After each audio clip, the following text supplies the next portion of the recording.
Kamikaze drones belonging to the Ukrainian army have attacked a Russian military unit. Footage recorded by cameras at the military site was shared on Telegram channels. As seen in the released footage, one of the drones struck the area where soldiers and military equipment were stationed, causing an explosion. After the soldiers in the area fled, 2 more drones entered the military unit's premises.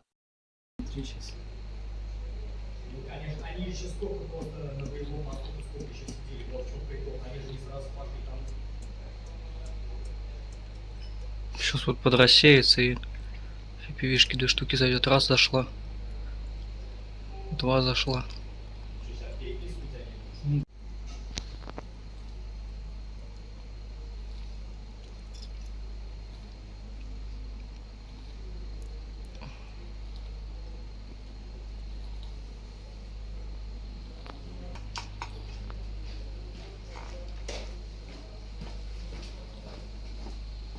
Главное вовремя убежать. Туда смотри сейчас. Ну, конечно, они еще столько просто на боевом мосту, сколько еще сидели, вот в чем прикол, они же не сразу пошли там.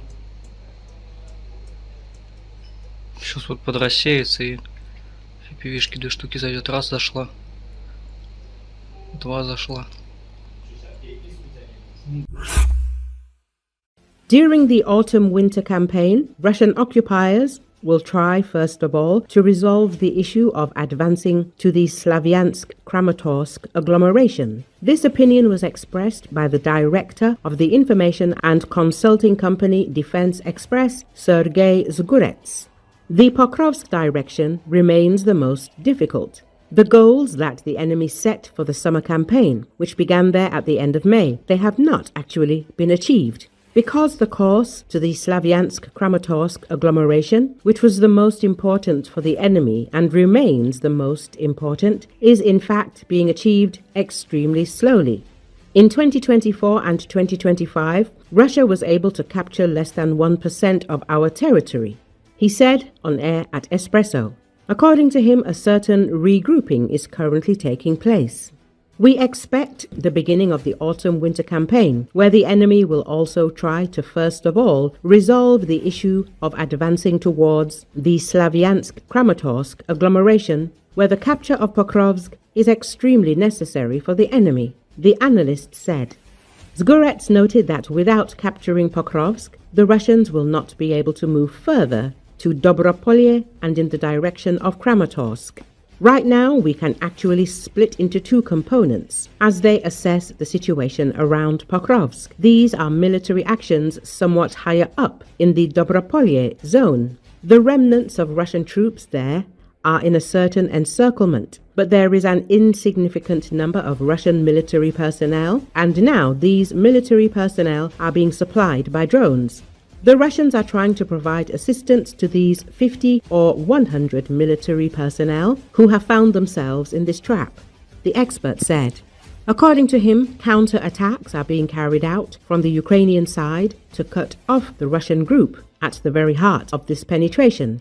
He said, at this time the enemy is carrying out attacks, including on Pokrovsk from the south and from the west, where, in fact, they are trying to push through our defense and influence the logistics around Pokrovsk. So, in any case, Pokrovsk will continue to remain the hottest spot, and in my opinion, it will be the main target of the Russian campaign. And here is the end of the summer and the beginning of the autumn-winter one.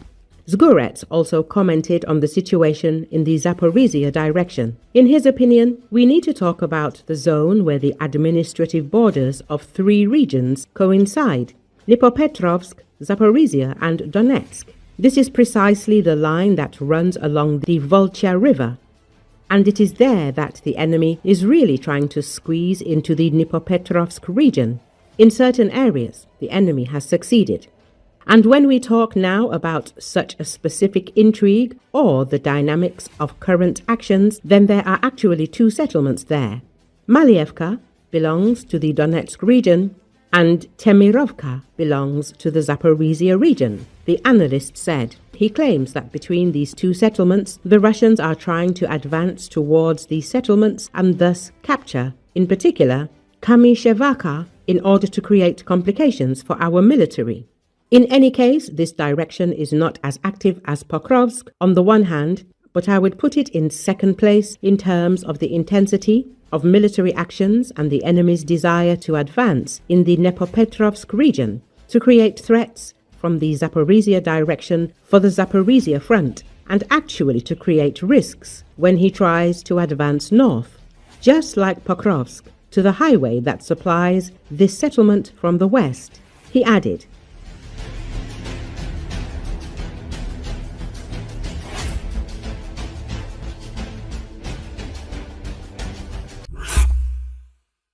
A group of infantrymen from the Karadag Brigade of the National Guard of Ukraine broke out of enemy captivity, but were surrounded in the Pokrovsk direction near Kamishevka. During the mission, aerial reconnaissance officers noticed Ukrainian soldiers naked, burned with their hands tied.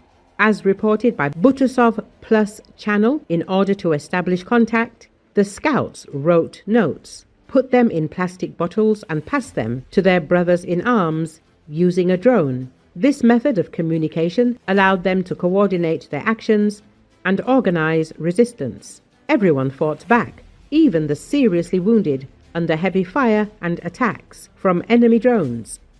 The infantrymen marched 8 kilometers under fire, and all this time aerial reconnaissance corrected their route with the help of drones. The most serious sector of the front line is currently Pokrovsk, where more than 100,000 Russian troops have been concentrated.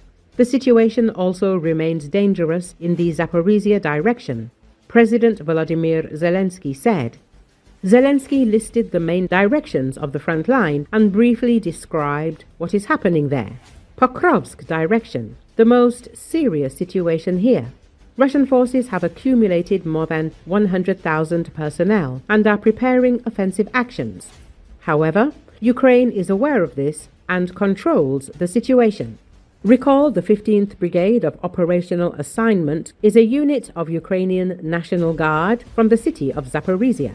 The unit was formed as 9th Regiment of Operational Purpose on the basis of disbanded 9th Special Purpose Regiment Cheetah in August 2014. On February the 24th, 2022, the unit was urgently dispatched to stop the Russian advance towards Melitopol and Tokmak. The regiment managed to slow down and eventually stop the Russian progress. In January 2023, the 9th Operational Regiment was reformed into an assault brigade under the Offensive Guard program and renamed as 15th Brigade of Operational Assignment and received nickname Karadag. Recently, 3 more units from the Offensive Guard joined the 1st Corps of the National Guard of Ukraine, in addition to the 12th Special Forces Brigade, Azov. This was reported by the press service of the Corps on its Telegram page. The operational and tactical unit of the National Guard is headed by Colonel Denis Redis Prokopenko. The Corps from the Offensive Guard includes the following units: 1st Presidential Operational Brigade Burevi, 14th Operational Brigade Chervono Kalina, 15th Operational Brigade Karadag,